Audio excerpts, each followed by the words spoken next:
Hello, everyone. This is MMA Interesting Prospects podcast. Today, our guest is Jake Heffernan, who will make his BKFC debut June 21st. Hello, Jake. How are you? I'm doing well. How are you doing? I'm good. And of course, it's like the new, let's say, new chapter of your life because it will be your BKFC Bernacle boxing debut. So, if you can tell me what was the reason behind going from the like the kind of different sport from MMA to BKFC? You know, it was an interesting offer in the beginning. I found a new management team with Anthony Orozco with Team Orozco, and they contacted me and told me he wanted to represent me. I had just traded off from my old managing team. They weren't the best. They are considered to be the best managing team in the country right now, which is Iridium. But if you're on the local level and you're not signed to the UFC, they kind of don't take care of you at all. And so I wasn't receiving sponsorships. They weren't getting me interviews. They really just didn't keep in contact with me at all whenever I was in fight camp. And kind of just turned their backs on me after I lost the first time in MMA. And then when I got towards the end of my career, I was at the point where I was on a 2 fight win streak, and I had really done what I wanted to do in the sport of MMA, except for maybe make it to the UFC. But I had gotten to a point where I'm 35 years old. I know some of the matchmakers personally, and I had spoken with them, and they just kind of told me like it's to a point where we're not looking to sign someone for a couple of years. We want to get some longevity out of our athletes. And being at the age of 35, they just kind of told me, even as good as your record is at 11-4, it's just not looking like it's going to happen. And I'm just one of those people where I'm always trying to, reach for the next goal. And if I do meet a stopping point with what I'm doing, and I need to make a decision, I'm more than willing to make the right decision so that I can continue to progress. And with MMA, I really do feel like I achieved a lot and got a lot done.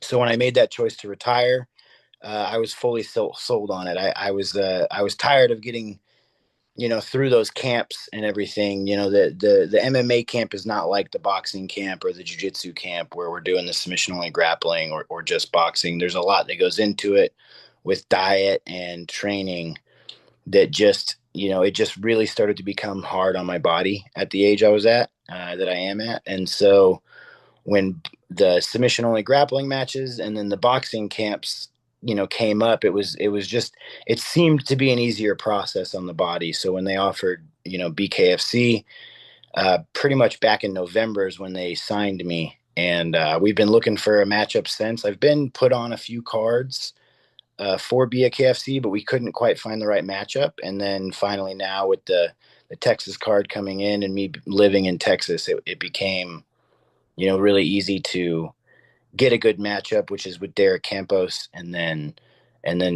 go through the camp. And it's fun because I'm coming off of the camp of the submission only grappling match where I just won the 155 Nogi title for Submission Hunter Pro. So the back to back camps make it to where I'm in shape already. I'm already on weight. I don't have to worry about the cut. I don't worry about a diet change, and I'm just kind of changing the style of training, which is going from a jujitsu only camp to a full boxing camp. And that's kind of one of the fun parts is not having to get taken down and slammed, not having to get kicked in the legs, no elbows, no knees to the face. So it's an exciting process to kind of switch over, and I think that's where it kind of prompted me to look for BKFC off of retiring. And I think that Derek Campos is a very good fighter to make a like a debut against because he, of course, he's a veteran of the sport. He got almost 20 Bellator fights, so it's kind of crazy. And of course, he got this kind of style that when you will face him, this will be not an easy task. And because of it, probably like fans will love not only the matchup on the paper, but even after the fight, they will really appreciate the war that probably it will be. Yeah, honestly, it's really exciting to get such an experienced fighter to debut against. He's also debuting in BKFC, so we both get to kind of make that trade off. But he has a wealth of knowledge in MMA and experience. And so having the ability to get matched up with somebody like that, like I'm the type of fighter where, there's some guys out there that have to make themselves hate the person they're fighting, but I just get excited for the activity and get excited for the matchup process because, the biggest thing when you're in my kind of situation where you've been doing it for over a decade, it's just another thing to add to the resume, like BKFC, good opponent, Derek Campos, hard fight, but not unwinnable. Definitely feel like I'm just as hard of a matchup for him. So, we've looked up a lot of his videos. We actually have an opponent in common, which is Peter Stonanek, which he took a kickboxing match against. I think his leg ended up getting broken in that fight, so I think that's also kind of where he's making that process of no more stand up and just or no more kickboxing, more so just boxing. It sucks getting kicked in the legs, I understand, but I also fought Peter Stonanek in MMA for Legacy, Legacy Fighting Alliance, and it's funny, I actually out kickboxed him in that fight, and I took him down and beat him up quite a bit. So, and all the respect to Peter Stonanek as well. Again, I like to be the respectful fighter, but I did win that fight, and so we do have that opponent in common. Again, it's one of those things where his resume in itself, he's fought the who's who of fighters. He was fighting for Bellator. He has over 20 wins. So it's just one of those things where it's exciting just to get that, experience with somebody so experienced as well. And how do you train for this kind of challenge? Because it's like a totally different thing than MMA. So do you have like do you train like punching backs, bare knuckle? Because of course the sparring is not bare knuckle, but how do you approach it? So, just doing a lot of little glove rounds for just boxing is what I've been doing. Just kind of hitting traditional boxing styles, like a lot of heavy bag work, adding a lot more road work in with running and lifting. But beyond that, just the different style of pad hitting and really breaking down the style of bare knuckle. Like we watch a lot of tape, not even on my opponent, just because he hasn't fought yet. So we've been watching all of the tape and doing the statistics on when do these fights end the most, how are the people getting to knockouts, what's the most consistent combo. And really honestly, what's crazy is as we've kind of done the analytics on everything, it's been about 70% of the fights end in the first round, which is odd for a 5-round fight. But sometimes getting punched in the face with a bare knuckle for the first time will kind of change the way you do things. And it's one of those things where, you know, the hand strengthening has become really important. So I do a lot of different workouts to strengthen my hands up. And not just like bashing the heavy bag until my knuckles are raw, like strengthening my actual hands up with hand exercisers to develop the muscles in my hands so they're a little bit stronger. Uh, Beyond that, we've been doing quite a bit of clinch work, just to, you get to clinch in BKFC, which is something I kind of shined in with MMA. So, getting to redo that as well with clinching and uppercutting, and then also just kind of exploring the full option on what boxing is. Head shots and body shots. How can we get there? And then really a lot of footwork drills has also been kind of the play as of late to really make sure I'm moving my feet correctly and then moving my head correctly with my guard up. So it's a fun process just in the change, especially going from the heavy jujitsu camp to a heavy boxing camp. My trainer, I've got Ricky Tercios, Ultimate Fighter winner, has been my main coach for the boxing technique. He was under Coach Joey over at Alpha Male for quite a long time. Still goes and visits him quite often to go get some extra technique and training with him. And so he's really helped me to develop, how we're going to go about fighting, what we're going to do for movement and combo work. And, a lot of people don't understand when you are a mixed martial artist, you really, the best mixed martial artists train in every style. So I've been training in specifically just boxing for over a decade. I do a little bit of boxing training, a little bit of kickboxing training, a lot of jujitsu because I am a jujitsu guy. And then I love wrestling as well. I did that when I was younger, and I've carried that into my MMA career. But just kind of getting to focus on the specifics has really been awesome. And again, like Alex Morono and Ricky Tercios are my main two coaches. They'll be cornering me for the fight. And Alex is a striker by heart for sure. And then Ricky is just one of those all around fighters where he's experienced everything. So it's just those two guys kind of guiding me in the right direction on how to train for this fight has been a kind of a really big step in making sure we're making the right choices and training the right way. But it's been a fun process just kind of getting to do that difference. So a lot of footwork, hand exercising and a lot of bag work and then a lot of road work for running. Even though it's only 2 minute rounds, it's going to be, from what I understand from everyone who I've talked to who has done the bare knuckle, it's a firefight for 120 seconds at a time. So I'm ready for that. Yes, because even it seems that it's like shorter periods, but it's like sprints because it just 2 minutes. But of course, it will be not like slow pace because both fighters are going to knock each other out. So it's probably also the like different. You need different kind of cardio than fighting in MMA. Yeah, exactly. That's one of those things where as I've done the prep rounds, I've noticed that you really don't get a break for that whole 2 minutes. It's definitely a sprint to victory. And then I think the biggest thing that you should always plan for with any fight, whether you're doing MMA or kickboxing, boxing, or jujitsu, is you always plan for the 5 rounds. You plan for the whole fight. And then, you look for the finish the whole time. That's always the goal is finish the other person. But there's nothing wrong with having a firefight for 10 minutes, 5 rounds at 2 minutes each. There's nothing wrong with just going all the way through being, I'm covered in his blood, he's covered in my blood, and we're slobber knocking for the better part of the fight. Just at the end of the day, this is a spectator sport. It's meant to entertain the crowd. The best way to become a popular fighter is to fight hard and finish people. But guys who have firefights, guys who have brawls, especially in bare knuckle, they get the most attention. So it's definitely going to be a sprint to victory, but it's going to be, the best way you can do it is try to have that controlled chaos, just look to do as much damage as possible and get damaged as least as possible. And then have fun while you're doing it. And of course, outside of BKFC, you are a Submission Hunter Pro lightweight champion. And when do you plan to be back on the mats, like taking another challenge in like grappling competition? Man, that's actually right around the corner as well. I'm doing back to back to back camps. So I have another match planned for. I don't know 100% if it'll go through yet.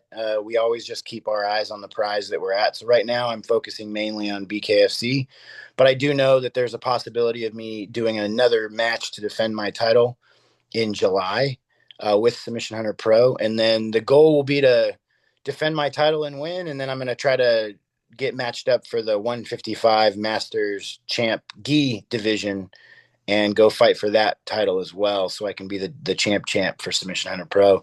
And then hopefully with that, action there, we'll get the UFC Invitational, invite to the submission only grappling for the UFC. That's the overall goal. Just because I didn't make it to the UFC with MMA doesn't mean that the action is stopping. There's still a chance that I might get there. So that's the goal is to win 2 straps, gi and no gi, and then really make my argument to still kind of get that UFC showing, and then really just add to my own resume. But yeah, so July will look like the next matchup, and if not July, that's okay. We'll do August or September. It is 3 camps back to back, from submission only to bare knuckle to another submission only. So that but the thing is, I love having something to look forward to. It's one thing I've always wanted to do is to show my kids how hard it is to do what I do, but how to push forward and how to, constantly be working towards something. And that's one thing that these back-to-back camps do is it really just puts me in the right mindset to be a good athlete, a good trainer, and then a good father as well. So even without MMA, you are probably right now more busy than ever with BKFC, with grappling competitions. Yeah, I'm actually a head coach at the gym that I train at, Gracie Baja, the Woodlands. So I teach MMA classes still, at the gym. I teach kids classes for jiu-jitsu every single day. I help teach the adult classes with Alex Morono. So I still am a full-time trainer and coach. I still do every aspect of training. I still do jujitsu pretty much every day of the week. And then I just add the boxing training and the lifting and the running and all that in with the training. So I still have a full schedule going forward. Really, honestly, I'm almost working more now in each specific training regimen with just jujitsu, just boxing, or teaching the MMA class.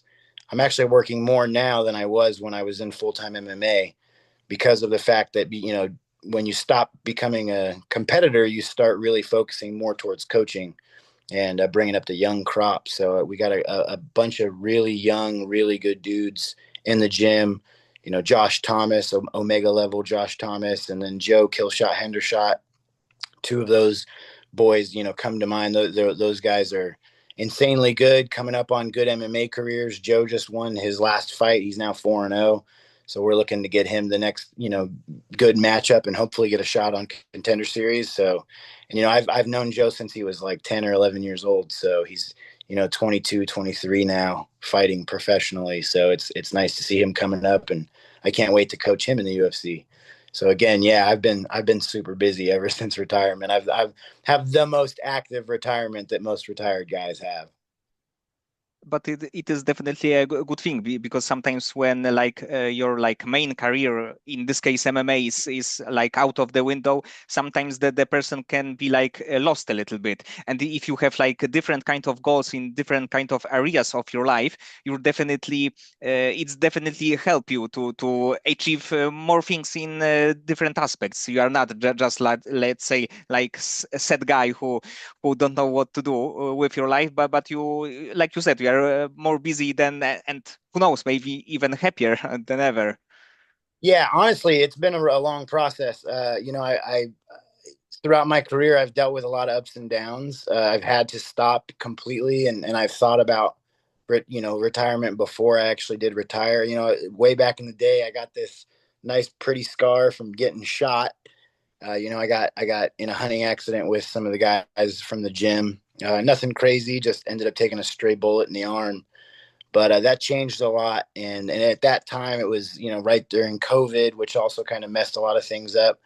I also had the worst support system available at the time when I was married. I'm happily divorced now and don't have to deal with anyone dragging my career down, which is a big process. If your support system's not good, then your mental's not good, and then you perform that way. And that was kind of happening in my MMA career for a while.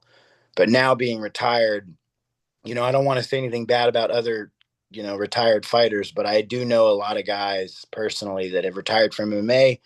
They gain 40 pounds. They sit around. They're not coaches. They don't do anything after MMA because they're just, again, like you said, they're lost. And I am not lost by any means. I know exactly what I want to do in the next 5 years. I know exactly what I want to do in the next 10 years, with being not only a good coach and a good father, but, the goal will, also to be, you know, in the UFC and grappling. It would be really nice to become a commentator for the UFC or, something like that. I already do commentating for Fury FC, for Challenger Series and for the Amateur Series.